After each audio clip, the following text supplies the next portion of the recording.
Okay, let's see. So it's a great pleasure for me and the entire audience to have Dr. Shino Bay Augilera back on the program for teaching us on cosmetic dermatology.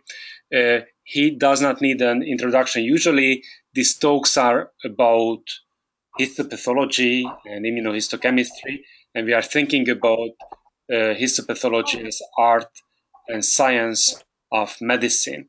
But when I'm learning about more and more cosmetic dermatology, I have to admit as a histopathologist that truly the art and science is, in this case, is cosmetic dermatology. And one of the finest artists is going to talk to us about lasers, procedures in cosmetic dermatology.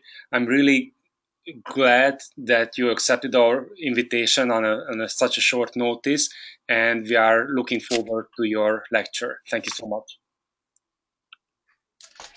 Thank you, everybody, and hopefully you find this lecture interesting. Is for those of you that already know about laser physics, laser medicine, maybe a little too basic, but I think you always need to start from the basics so you can understand complex concepts as it is, laser medicine and laser physics. So I will be using a lot of analogies and ways for you to understand how all these lasers that we use currently in the aesthetic world, how they work. And this information is helpful when things don't go as planned, or when things, you get great results that you want to duplicate and then share with the rest of the world, so we all get the same type of results. So hopefully you find it interesting.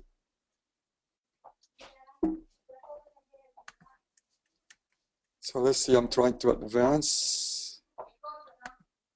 Okay, so this is my office. A lot of you, I see your names logging, have been in my office. It's been open for 9 years, and when I started as a center of excellence for cynosure lasers. So most of the technology that I have here is cynosure lasers technology, which is one of the best technologies out there. But not to be biased, I will be, when I refer to the laser treatments that we offer, or a particular laser, I'm just going to talk about the wavelength instead, or the laser name, instead of just, so don't be bothered by the fact that everything I show you is cynosure technology. It just happens to be like every laser that I have belongs to that company. My practice, I see about 22 to 27 patients per day. Mostly cosmetic. I hardly see any medical dermatology. I do miss it from time to time, but I do get the opportunity from time to time to see a little bit of general dermatology. We do cosmetic laser treatments, dermal fillers, Botox, and our focus today will be centered around teaching laser medicine, safety protocols, and how to utilize the best modalities to optimize your results. Okay, so you can see here that most of my equipment is from Cynosure. I pretty much have everything they have put out there, except the picosecond and the sculpture. The picosecond is the laser for tattoo removal, and then the sculpture is kind of like the competition for cool sculpting, is for reduction, permanent reduction of fat. Okay, so this is the part that you guys all log in to listen, which is the laser physics, laser medicine part of this presentation. Now, the word laser itself is an acronym that means light amplification by stimulated emission of radiation. Basically, the word radiation here, just since people have so much information at their fingertips, they like to research things, talking about your patients. The word radiation here just means radiant, or a bright body of light. So it's not like radiation, like X-ray radiation, gamma radiation, which from time to time you will have a patient asking you that if there's going to be any problem with this type of radiation. So it's just basically what you can tell the patient to explain it in this type of wavelengths is just light that turns into heat. And we basically nuke things with it. Now, in order to create a laser, from one company to another, the physics behind it is going to be the same. You need to have a lasing medium, which could be a semi-precious stone like a ruby, like on the ruby laser, and an alexandrite rod. It could be a gas like argon or CO2. It could be a tunable dye like rhodamine, which you see on a pulse dye laser. So you need to have a lasing medium, a totally reflective mirror, and a partially reflective mirror. And the most important thing, a pumping source, which happens to be the flash lamp. Sometimes made out of xenon, it all depends on the laser type that you get.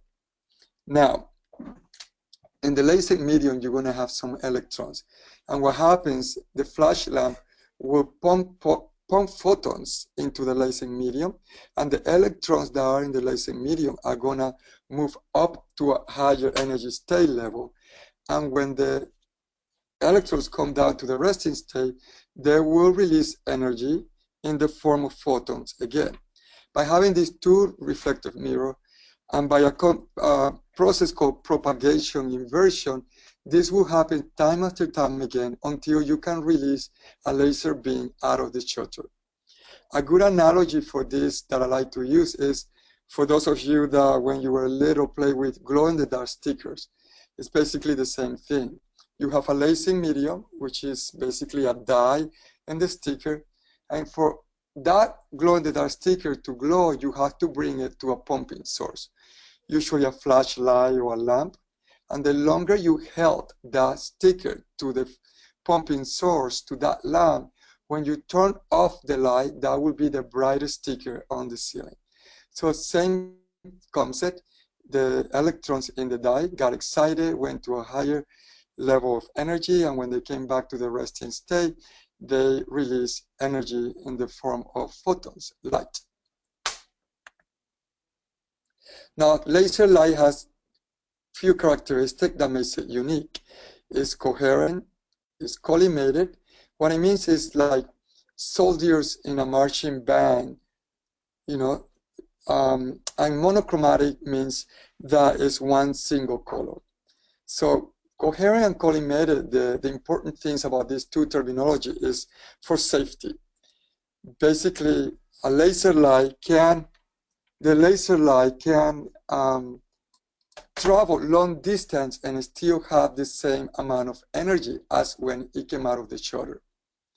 So that's why we need to use special safety goggles when a laser is operated. Also, we gotta make sure that there's no any mirrors in the laser room that can actually reflect the light and potentially injure somebody. Freak accidents do happen, and it's important to know these properties of laser light in order to be safe. Monochromatic just makes the laser light specific, basically for targets. You have a wavelength that has affinity for a particular target. In this case, all the targets that we're talking about are on the skin, whether it's a brown spot that you want to remove or an unwanted blood vessel on the nose. Now, because of these properties, this characteristic of laser light, we can actually utilize lasers to destroy unwanted chromophores on the skin or anything that the patient finds unpleasant. If it wasn't for this characteristic of laser light, many people will be at home doing laser hair removal with a flashlight, right? Or removing things with a flashlight, which is all the opposite. It's a non-coherent, non-collimated, unpolychromatic type of light. So there's different type of light that you find, whether it's in nature or man-made. And you can see here how some lights give you that visible light spectrum, and you have all different type of shaped waveforms of different wavelengths. Now, the filtered light is what your IPL really looks like. You have a potent flash lamp, and then you use filters to try to filter some of the wavelength, so it can behave close to a laser, but you could see that it's not quite a laser. The laser is monochromatic, so it's only one single color. So it's very condensed, and therefore has more affinity for a particular target. This is the electromagnetic light spectrum. And basically what you can take for this slide is that these are type of non-ionizing wavelength. Again, it's not like the ultraviolet that can cause skin cancer and premature aging, or X-rays. But sometimes we are treating females, let's say for the bikini area, and all of a sudden the patient realizes they're pregnant. They're gonna come to you and have some concerns. So exactly what I tell the patients is that these are non-ionizing type of wavelengths, so it will just turn into heat. Theoretically, it should be fine, but do we treat pregnant women? We don't, because God forbid a child is born with, I don't know, autism or 3 legs, 4 eyes, and then, they're gonna, since we don't do tests on pregnant women, that may be a potential problem right there. So this is basically, most of the wavelength that we use is outside the range of the visible light spectrum. But again, they're non-ionizing type of wavelength. Now, most of you trying to wonder how do we get the wavelength.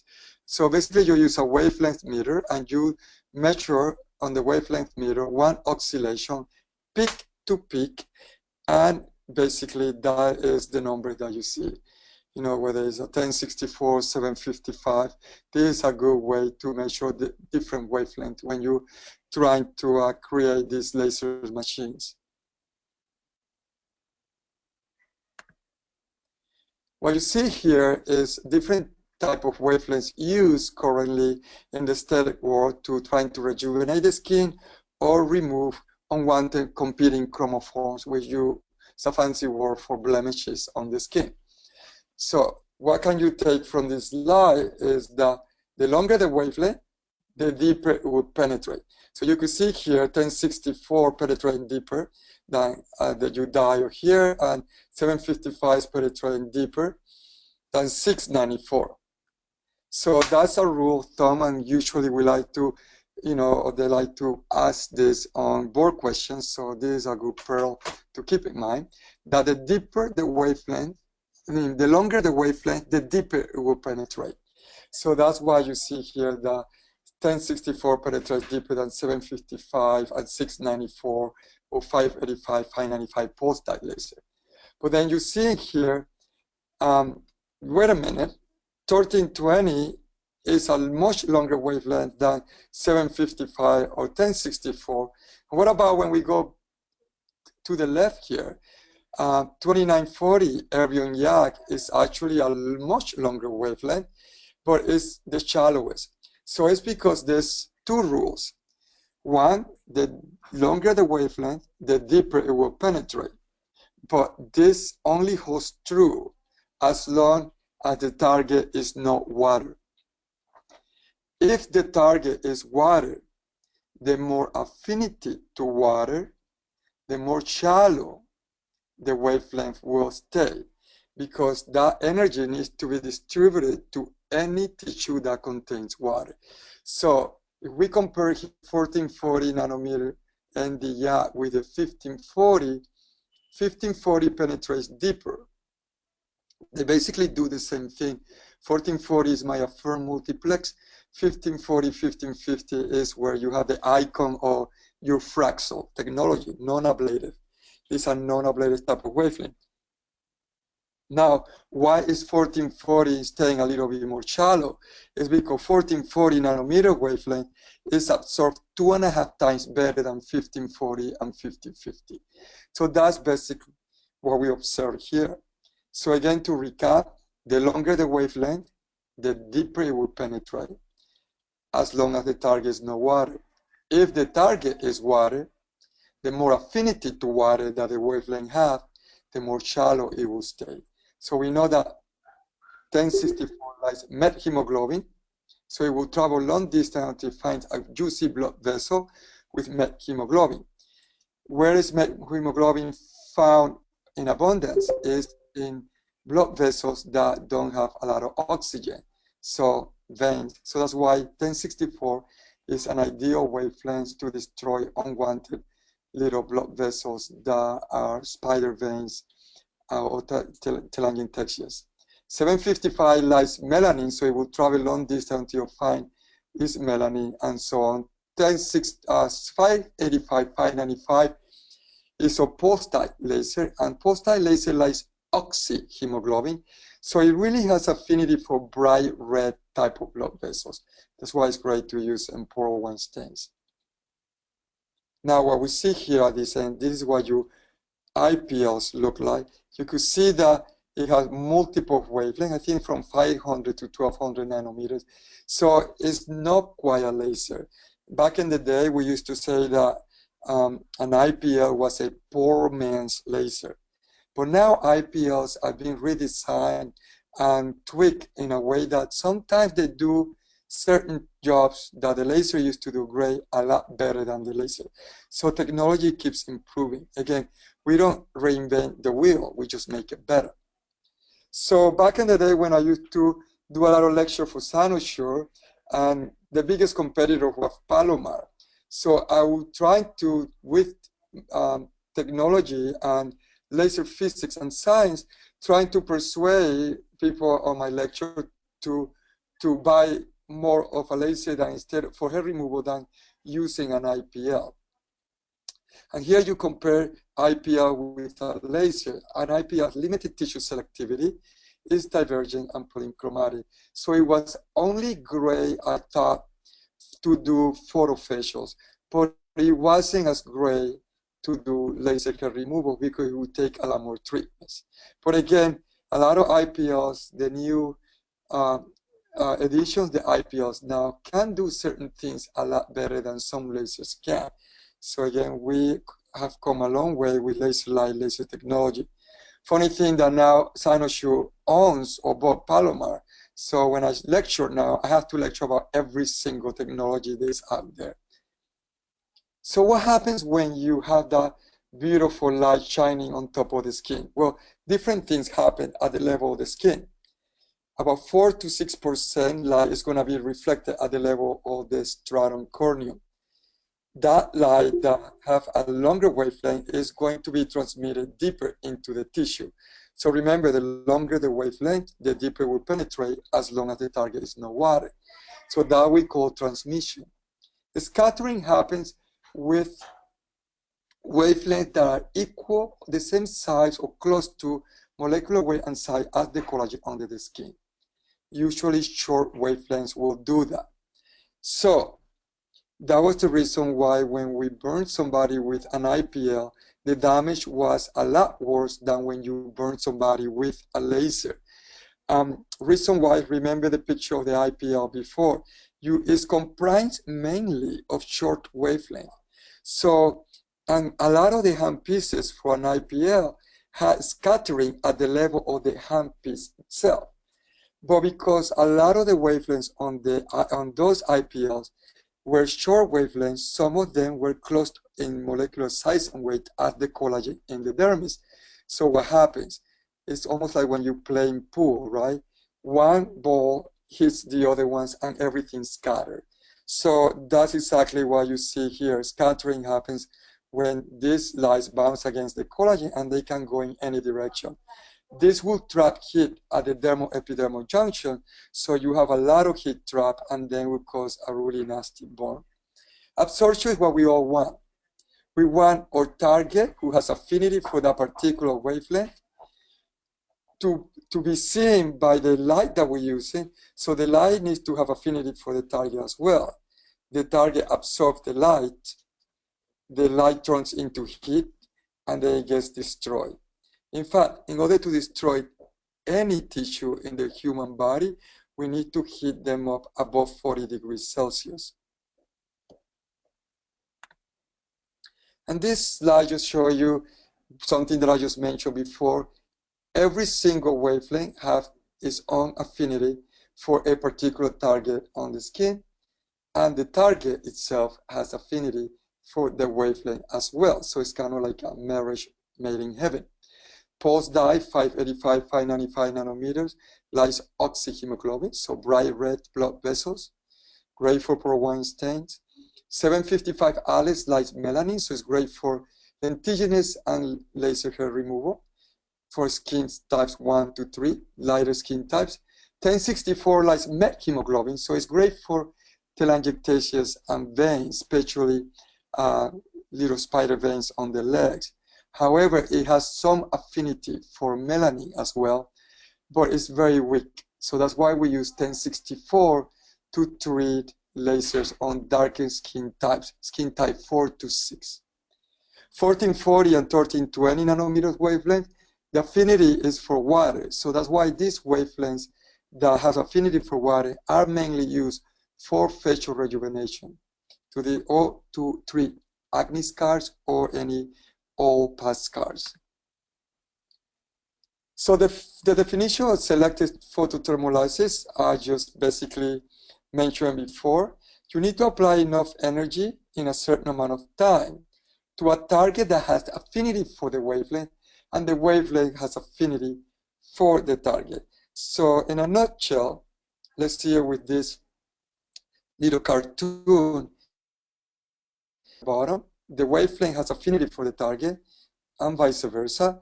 So basically, the light goes for the target absorbs the heat, the light then is turned into heat above 40 degrees Celsius without harming any other structures.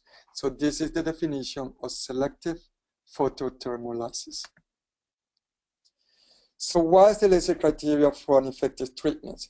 Well, the wavelength absorbed by the target needs to turn into heat. So you really need to have enough energy for this to occur. So sufficient energy needs to be given in order to hit and destroy the target. Now you have to give this with sufficient peak power, and also in order to destroy any target, and we'll review this a little bit later, the pulse duration needs to be a lot shorter than the thermal relaxation time of the target. This will make sense a little bit later. Okay, so the larger the spot size, the deeper the wavelength is going to penetrate. The smaller the spot size, the more shallow it will stay. However, the larger the spot size of the laser that you're using, the less energy that you can get out of it. So if somebody tells you we have a spot size that's this big, your next question will be, yeah, well, how much energy can I get out of that spot size? Because in the world of lasers, bigger is not necessarily better, okay? Because you cannot generate enough heat with larger spot size. It depends what you're trying to destroy. That's why back in the day when they had the scanners, it never worked. It was a novel, great idea, but it didn't work. Let me give you an analogy to see if you can understand this better. Again, let's go back to childhood and play with flashlight. So use your imagination. So pretend that you have your flashlight and you have the flashlight really close to the wall. So what happens to the spot size when you're very close to the wall? The spot size is small, but the light is very bright, right? Now, imagine that you're walking away from the wall. What happens to the spot size? The spot size starts to get bigger and bigger and bigger. But what happens to the light? The light starts to get dimmer, dimmer, and dimmer. So sometimes you need a large spot size, especially if you want to work with laser hair removal, let's see, on a bikini area or a man's back. So you need a spot size because those larger spot size because those hairs are deeply embedded under the skin. And sometimes you need a small spot size for safety. Let's see, I tend to remove the blood vessels around the orbit area. You know, it makes people look tired or like a vampire, or they just start getting very large. So because I'm using a 1064 nanometer wavelength that we know that penetrates very deep, and it will go really long distance until you find his juicy blood vessel with hemoglobin, I make sure that I pick a spot size that is small. So God forbid something happens, the light won't travel too far into the orbit area. When I do this treatment, you need to be careful. You need to definitely pull the blood vessel, and it needs to be above bone. You cannot shoot any laser into the orbit because it's very dangerous. You can give, the retina and create really, really serious problems with blindness, etc. So again, the larger the spot size, the deeper it will penetrate. The smaller the spot size, the shallower it will stay, but the more energy you can get out of it. So keep that in mind. Now, in order to destroy any target, again, the pulse duration needs to be a lot shorter than the thermal relaxation time of the target. So what is thermal relaxation time?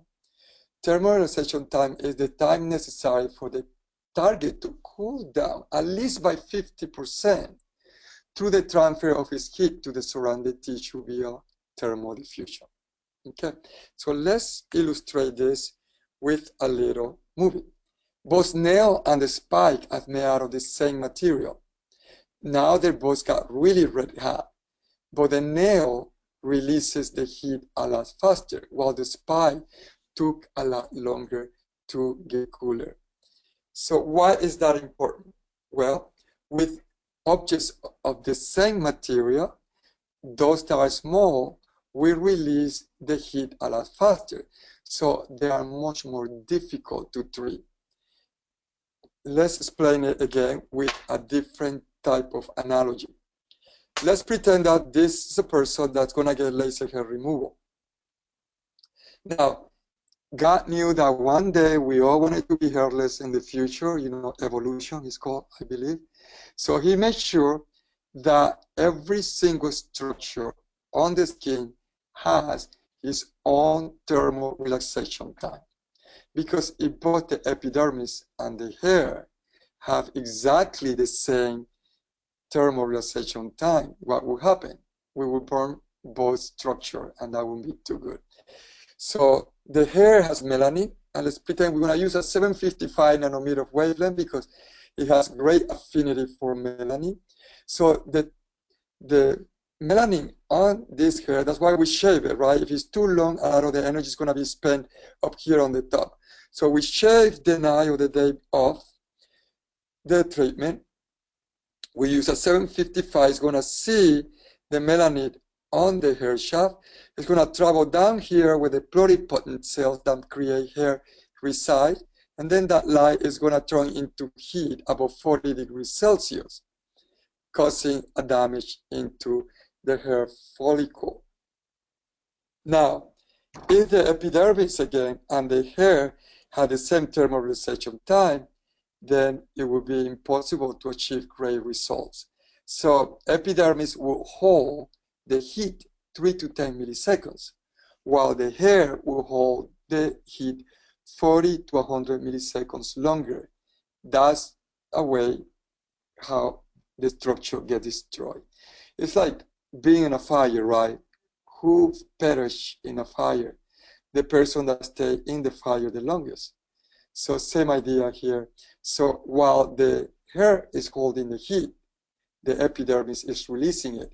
And with the help of cooling devices, we help pulling the heat a lot faster than these 3 to 10 milliseconds. So again, thermal relaxation time is the ability for the target to hold the heat at least by 50% in order to get destroyed. Now, pulse duration.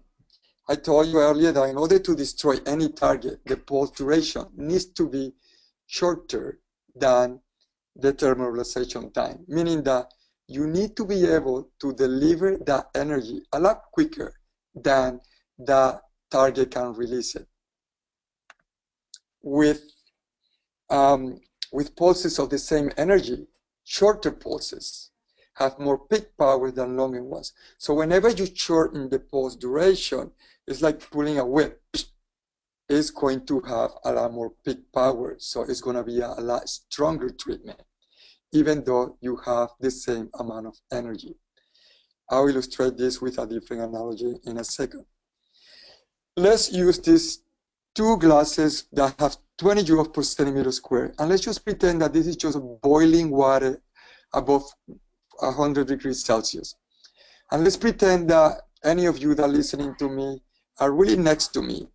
And then I grab one of those glasses with boiling water, and in less than half a second, I dump it on your leg. When I do that, I'm going to create more damage on your leg than if I take the same glass with the same temperature of boiling water, and I slowly dump it on your leg in about 10 seconds. Nothing has changed. It's the same energy, 20 joules per centimeter squared. The only thing that changed is how I deliver the energy.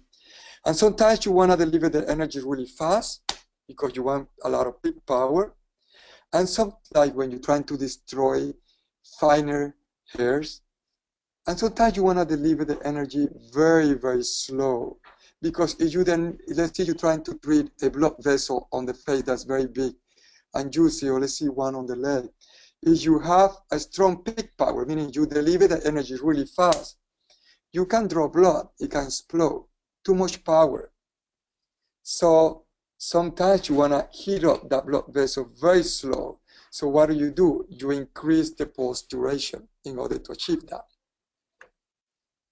So when you're using lasers on lighter skin, you actually, could be a little bit more aggressive when you treat darker skin type. So when you're doing laser hair removal on skin 1 to 3, you can actually start in a shorter pulse duration. But when you're doing somebody's skin type 4 and above, you have to make sure that you heat them up slowly. Remember, dark skin, we don't get skin cancer, we don't get that many wrinkles, but we get everything else, especially with this chromia and this pigmentation. So we need to be treated with TLC. So you increase the pulse duration. Okay, before I move away from this concept, because this concept, thermalization time and pulse duration, you need to know it from and backwards and understand it. Because sometimes things go wrong and you need to tweak either, well, you cannot never tweak the thermalization time, right? It's like a God-given property, but you can tweak how you deliver that energy, your pulse duration. So let's use another analogy. Let's see any of you that are listening to me right now, you're right in front of me, and I have a really hot potato. The potato is really so hot that if you grab it and you hold it for less than 30 seconds, you are gonna for sure get burned. So let's pretend that you are very slow and I'm faster than you. So I get a hot potato and I throw it to you and you're holding it right now. So you're holding the hot potato without realizing that you're getting burned. Now you got burned. So I destroy the target. Let's pretend that we have somebody that is a lot faster than me. So I throw the hot potato, instead of them holding it, they just reject it, just block me. And the hot potato just bounced from the palms of their hands towards me. Nothing happened, no burns.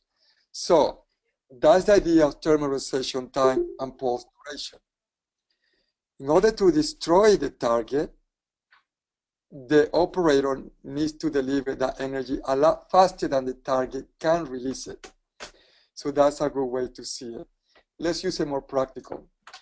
Let's see that you're doing laser hair removal. At the beginning, everything is great because the hair is thick and coarse, and everything's working great until you hit the hair that's trying to come back, and they're finer and lighter. Now, there's a problem. It takes a long time to get rid of those hair. Why? Because the hair is finer and lighter, and it's releasing the heat a lot faster than used to. So instead of making the energy higher and higher, because it's not going to work, you can maybe burn the patient. What you do, you decrease the pulse duration, meaning that now you want to deliver the energy a little bit faster than you were doing it with the thick, coarse hair. That way you will destroy the unwanted fine hair. So again, the finer and lighter the hair, the more difficult it's going to be to destroy because they are able to release the heat a lot faster. So instead of making your laser hotter by increasing the energy, you need to decrease the pulse duration. And by decreasing the pulse duration, I mean you need to deliver that energy in less amount of time. So let's say that at the beginning you were doing it at 40 milliseconds. You were delivering that energy 40 milliseconds. Now when you got the finer hair, maybe you want to do it at 10 milliseconds. So that means it's the same energy, but you're trying to deliver a lot faster.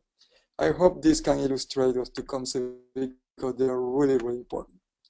So why do we cool the school? Why do we have cooling system? Well, back in the day, when I started with lasers, we used to use ice cubes and gel. And what happened, we could never get the result that we got now because we couldn't use the right amount of energy, because when we did, it was very uncomfortable for the patient, and the rate of burning or any other type of adverse reaction was really high. But with the introduction of cold plates, cooling air, and cryogen, we are able to finally deliver the right amount of energy and protect the skin. In my opinion, cold air is superior to any other type of cooling device system out there. So in my practice, we tend to have tons of those in every room. Why? Because with the air, you have pre, post, and parallel cooling. If you have a contact cooling plate, you have no post and parallel cooling, so the skin is only pre-cooled prior to the laser shot. With cryo spray, cooling only occurs at the point where the laser is fired, so there's no pre or post cooling. But when you use air, you're cooling the skin throughout the whole treatment.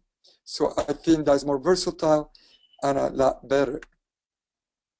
So we had tons of different type of cooling devices on our practice, and the one that we have here tend to blow air -4 degrees Celsius, so it's pretty cool. So melanin absorption by wavelength, this just shows you 694 was one of the first lasers that tried for laser hair removal, but it has such affinity for melanin that was too dangerous even for the lighter skin type.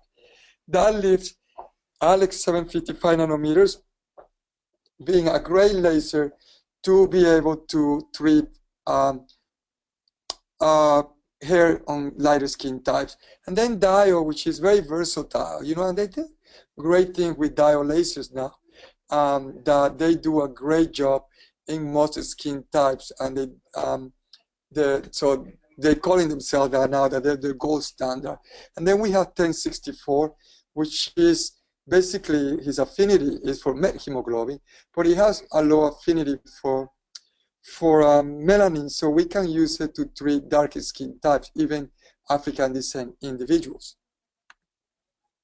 Comparing a laser with an IPL, I still believe that a laser is more superior and it does a better job. So this is just a basically small cartoon of movie of how the laser works. NDR destroys the thick coarse hair, 755 used for lighter fine hair, and we could use the NDR to destroy unwanted blood vessels. This is the 1064, and then we have the 755 that can remove unwanted lentigines. On skin type 1 to 4, you know, most of you know what it, you know, what this is and what we use in dermatology, but the only product I can give you is that your skin type 4 are your troublemakers. Because when you have lighter skin type, you use things that are safe for lighter skin type. When you do very dark skin type, you're trying to be very safe with them. But here, the skin type 4s like myself, we are the troublemakers because we are very mixed. You could be Asian, you could have black, you could have Indian, and the skin will behave according to the genetics of your ethnic background. So when you have skin type 4, these are the people that I spend my time doing test pad and asking ethnic background during consultation. In order to destroy hair, basically the hair is only good for you, melanin, brown black pigment. Anything red, blonde, or gray on white hair, there's still not a good system to destroy hair.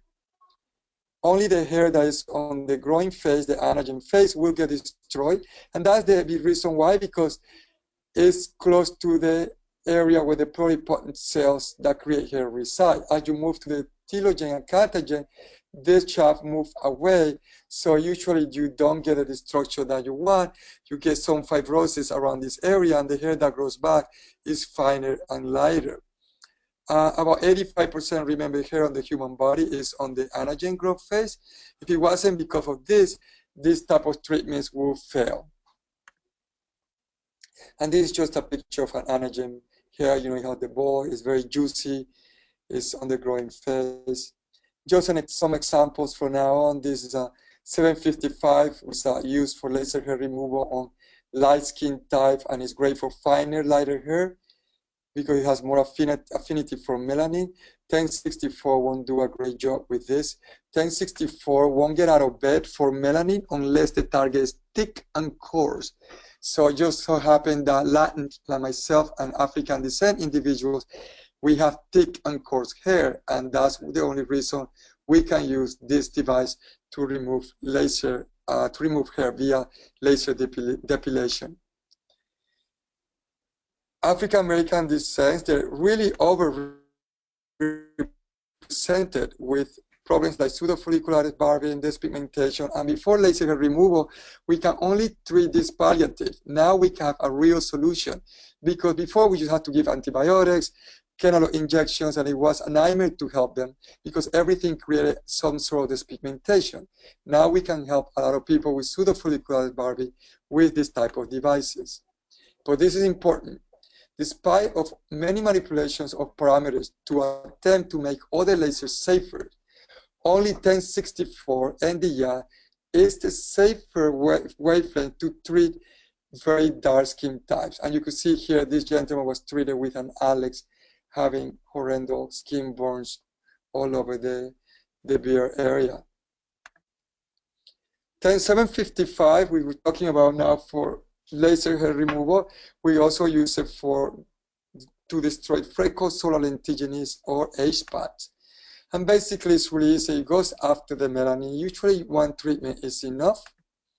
You could use it for the hands, chest, décolleté area, cheeks. Really easy. Now, one thing that worries me is that since there's a lot of med spots and people have access to laser, and we have laser techs, and they know that they can remove lentiginous, that people are removing or sapping melanomas because they don't have the education to distinguish a melanoma from a lentigo malignant or any lentiginous. And when I was doing medical dermatology, I'm sure a lot of you can agree, I've been humbled how certain presentations of melanomas tend to fool me, and just thank God, by the grace of God and sixth sense that I had. But then I was able to find them, and I was surprised, So definitely, if it happens to us that we work with skin, imagine with technicians, laser technicians that have no experience at diagnosing melanoma. So I always tell, review your ABCD of melanoma, use a dermatoscope when you're going to treat a suspicious lesion or that's very, very dark, to make sure that you know that what you're treating is no lentigo malignant or melanoma in situ. And this is basically a view of your dermoscopy. Again, 1064 is great to remove blood vessels. So it lies bad hemoglobin, and you can see here some pre-treatments, and usually it takes about 2 treatments. But in order to destroy a blood vessel, you really need to reach temperatures above 65 degrees Celsius. So because sometimes very difficult, it depends which machine you're using, because sometimes if the blood vessels are large like this, they may pop. So how do you make blood vessels that are a little tortuous and thick, not pop? Well, remember, you want to hit them with gentle, loving care. So you increase your pulse duration. Let's see that this little one right here, I treated with 50 milliseconds. This one, I will probably treat it with 100 milliseconds to be gentle, deliver the energy gentle to prevent any harm to the skin or dyschromia. And again, all the examples, telangiectasias on the face, they are competing chromophores, and they do make us look a lot older than we are. So definitely is a big demand in our industry. On the nose, again, another sample after 2 treatments for leg veins. This is another laser that I have called the Synergy. It's a first laser that came back with a multiplex technology, meaning 2 lights shooting one after the other ones. They have another one, which is an elite multiplex. It's 755 followed by 1064. The idea with this laser is that you use the pulse dye laser here shooting first, but mainly to preheat the blood vessel. Because when you preheat the blood vessels, you turn oxyhemoglobin into methemoglobin. And when 1064 comes, remember 1064 love methemoglobin.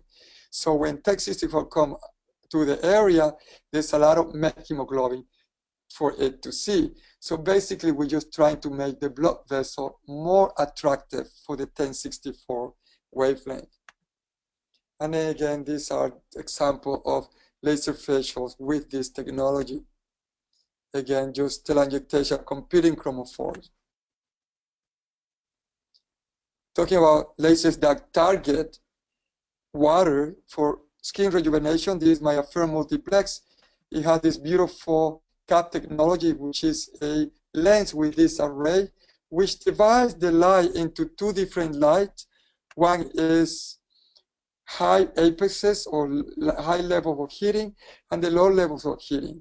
The high level of heating destroys the unwanted target, which is unwanted collagen in a scar, solar elastosis, and things of that nature. The low level heating basically stimulates collagen, so it stimulates neocollagenization. So that's great for acne scars and rejuvenation of the skin. It travels about 300 microns, so it's exactly where we want to treat unwanted, collagen, like solar elastosis. So you can see cross-section of 50-year-old skin versus 18-year-old skin.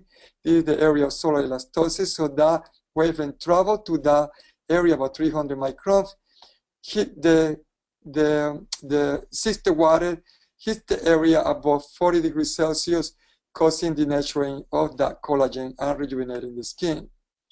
This is just basically a magnified treatment area. And you can see on histology how it looks. It's just these columns of coagulation caused by the laser. So it's a little moving how it works. This skin that we want to rejuvenate. The high fluence destroy the wanted target, which is unwanted collagen, which is a scar or solar elastosis. Low level heating creates a uniform formation of collagen throughout the skin. Again, comparing, going back, reviewing what we talked about earlier, 1540 is penetrating deeper than 1440 because 1440 is 2 to 2.5 times better absorbed by water, so it's going to stay more shallow. This comparing with other technologies, versus like Fraxel versus Affirm, basically they don't have the low level of heating, which is better. And also with Affirm, we just need to do 2 passes instead of 4 to 8 with the Fraxel and then 5 with the Lux. So again, it's much better technology that I have, but realistically, they all achieve the same result. And this some of my before and after. Great for solar elastosis. You can see the improvement on the skin, improving the skin around the eye area. Great for acne scar, and this is with very little downtime. This takes just maybe 2 days of downtime, but it won't keep you from going to work the next day. It's not that bad. You just read. So this is a kind of very impressive result by doing, a non-ablative type of treatment. To treat scars is wonderful. We even used to treat kilos with it when I used to do medical, and they did really well. Hypertrophy scars, striae.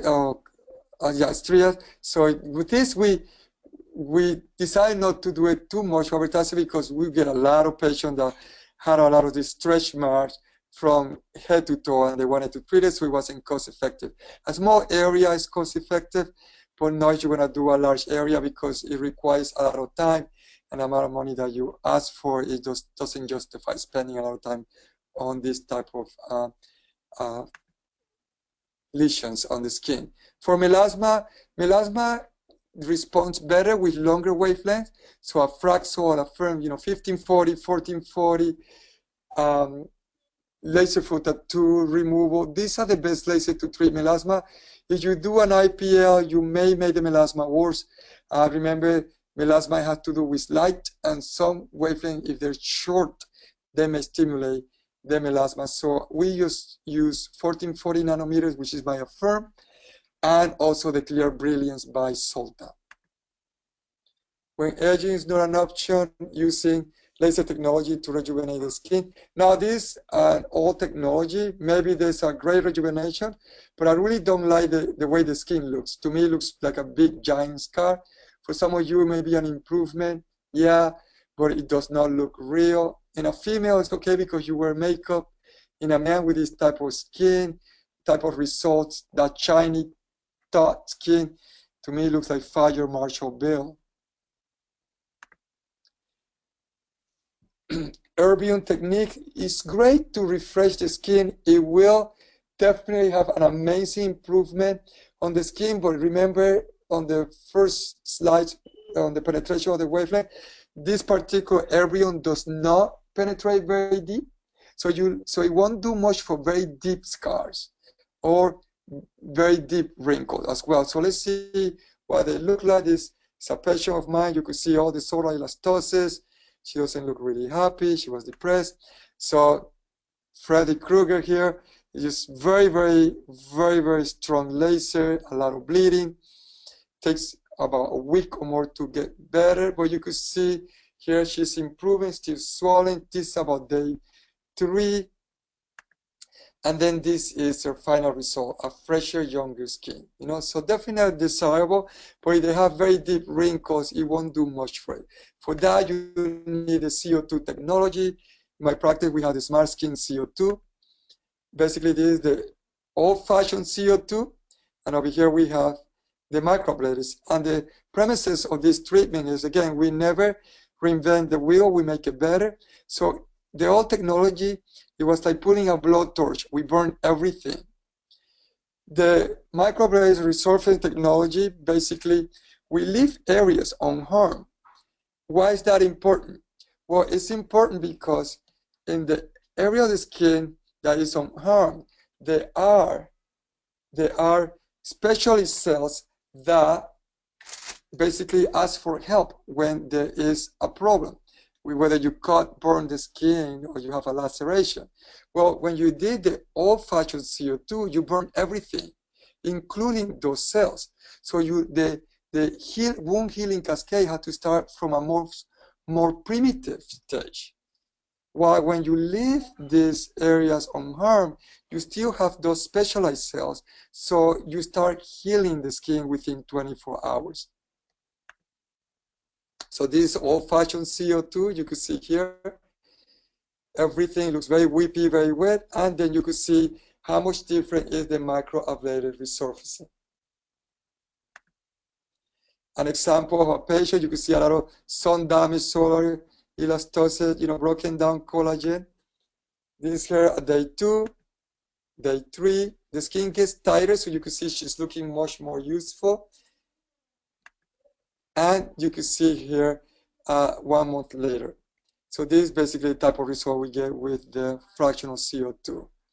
Contraindication to laser treatment. Well, anybody that has sensitivity to any of the wavelength treatment, medication that makes you very sensitive to light, like cycling, especially doxycycline, gold treatments, all remedies, but still people, once you got treated with gold, you have it in you.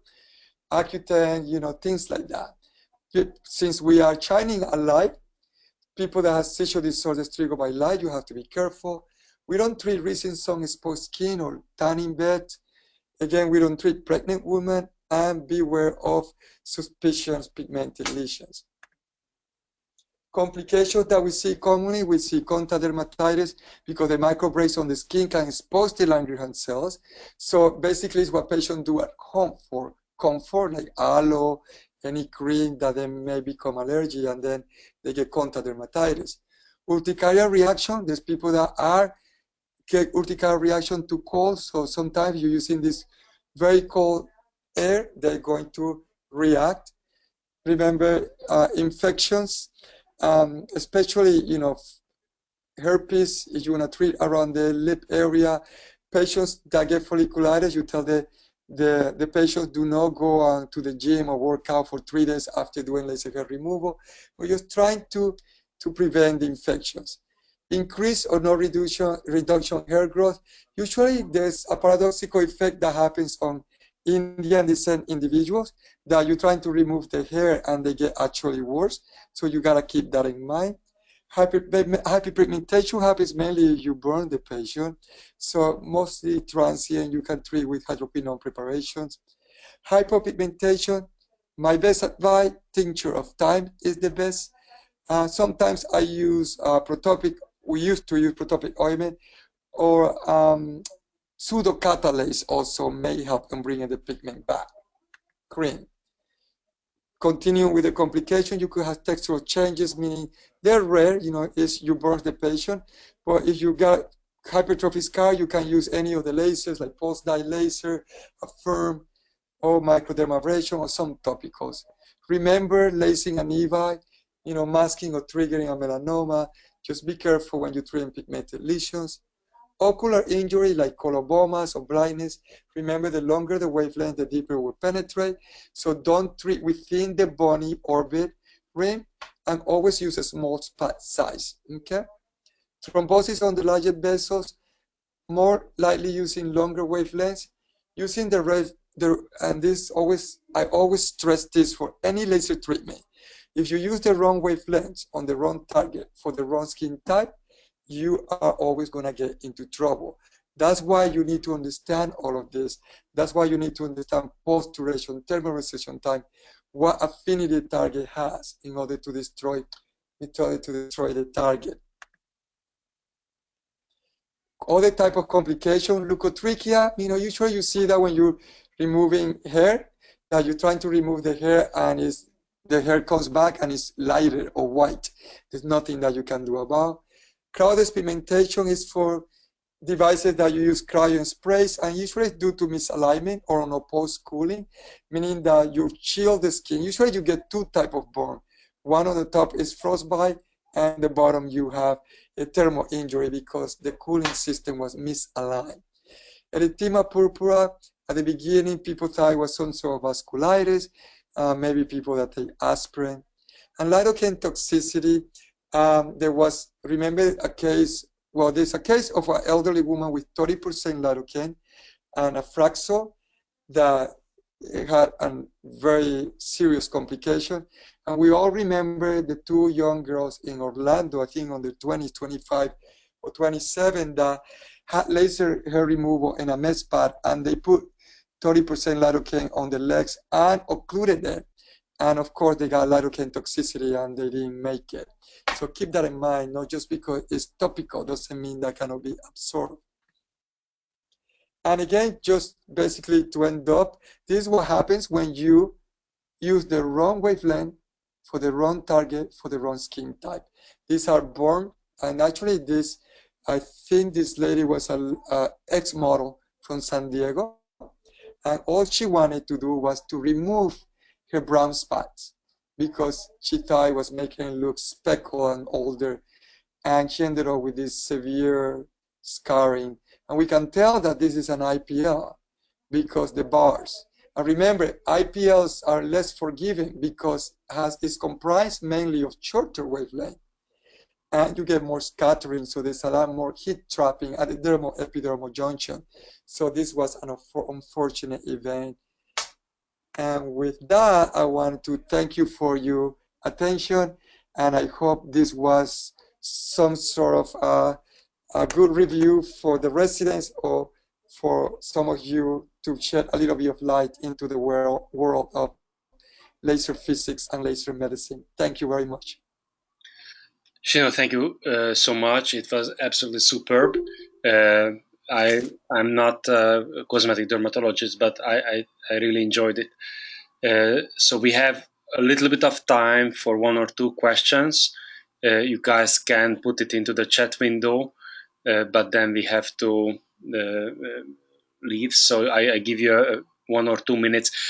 Basically, in the meantime, I would like to ask you that in cases when you have, the energy applied to this more dispurgated way, then do you or who is doing these histological studies? Because that would be a very, very interesting topic also to kind of do some research on, what really are the differences, because probably what is happening in solar elastosis that you are poking these holes that is producing this new collagen producing areas, and those are able to actually fill into the side in a very nice way the gap, so it's really new collagen is forming.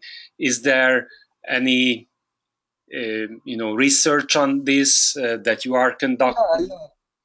I mean, every company that puts a laser out there and they have to prove that the technology works and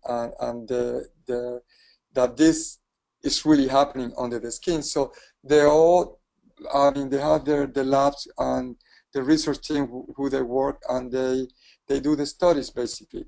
And they use a lot of, I've done studies and research for Cynosure as well in the same manner. You do the laser and then you just get a biopsy and you send it and you get a beautiful slide that you saw. Mm-hmm. I see. So again, I'm asking for questions if you have any questions. If not, then we are kind of marching late tonight.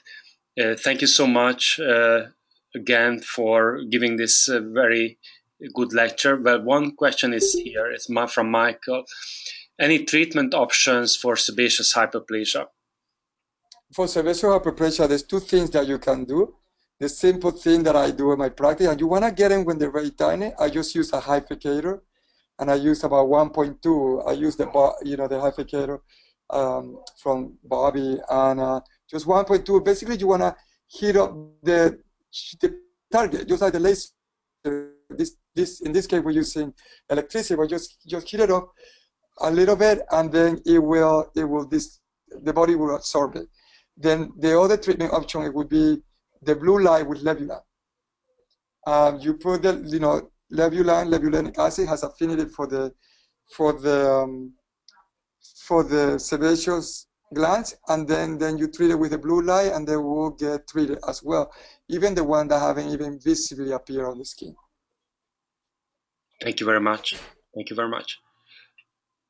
Just spot. So Michael asked another question. Just spot treat when using blue light or the whole face? You use the whole face. I see. I use the whole face. You could spot treat, but it's gonna look really funny. So just do it evenly, because that will treat the lesions that you don't see. So you're doing preventative as well. Okay. Alex is asking, how long after sun exposure tanning do you wait to do any laser treatment? 2 weeks. Okay. 2 weeks, exactly. Okay. Well, I again, thank you so much for lecturing us tonight. It was fantastic. And hope to get some more PERS during the year. The new year is just starting in a couple of weeks, and I'm sure that the international community also getting all these PERS from you. So I'm really happy that we are able to provide a channel for that. So thank you again for doing this for us. Thank you so much, and have a good night. Thanks, everybody. Thank you. Good night. Bye-bye. Good night.